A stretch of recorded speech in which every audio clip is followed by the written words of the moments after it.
maladie cardiovasculaire représente la première cause de mortalité dans le monde chez les femmes. 150 000 femmes en France en moyenne décèdent par an. Une femme sur 24 décédera d'un cancer du sein. Une femme sur 3 en revanche décédera d'un accident cardiovasculaire aigu. Le risque cardiovasculaire est mal perçu. Les anglo-saxons parlent de misconception, c'est-à-dire qu'il y a une mauvaise perception d'abord au niveau des praticiens et des médecins qui sous-estiment largement le risque d'infarctus du myocarde chez les femmes. Et puis les femmes elles-mêmes sous-estiment leur propre risque puisqu'elles ont tendance à banaliser les symptômes et à retarder le moment où elles vont alerter le médecin traitant ou les premiers secours.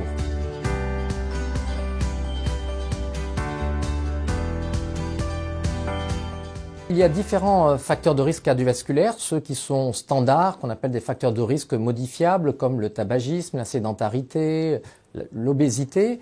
Et puis, il y a des facteurs de risque plus spécifiques, qui sont plus spécifiques de la femme, comme par exemple les maladies inflammatoires ou les maladies auto-immunes, comme le lupus, le psoriasis, la polyarthrite rhumatoïde.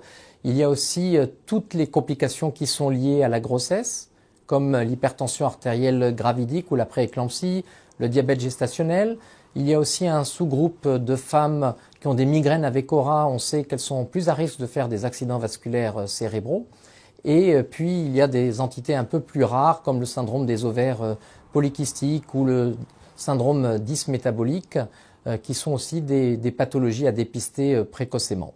Les femmes, en général, sont protégées avant 50 ans par leurs hormones, les œstrogènes, mais il est important pour les praticiens de dépister au cours des 3 périodes clés de la vie d'une femme, que sont la contraception, la grossesse ou la période après la ménopause, les femmes qui sont les plus à risque d'être exposées à des accidents cardiovasculaires aigus. Et je tenais à rappeler aussi que la deuxième cause de mortalité en France pour les femmes, ce sont les accidents vasculaires cérébraux.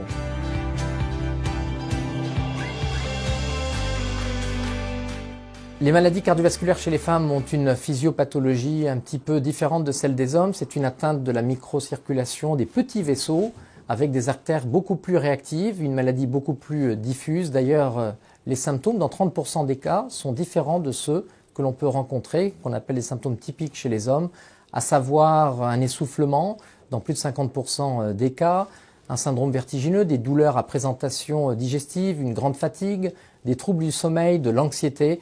Et donc il est important pour les cardiologues et pour les médecins traitants d'identifier précocement ces symptômes afin d'orienter rapidement les femmes vers les services d'urgence d'aval adaptés.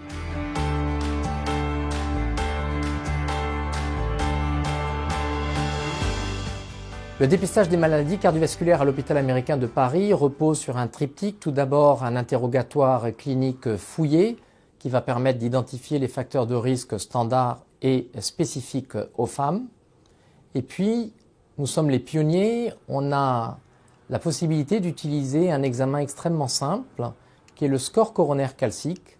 C'est un scanner du thorax sans injection de produit de contraste qui permet d'identifier des calcifications artérielles qui sont le reflet d'une athérosclérose, cette maladie qui encrasse les artères coronaires. Et ce score permettra d'identifier des femmes à risque d'infarctus du myocarde et aussi d'accident vasculaire cérébral.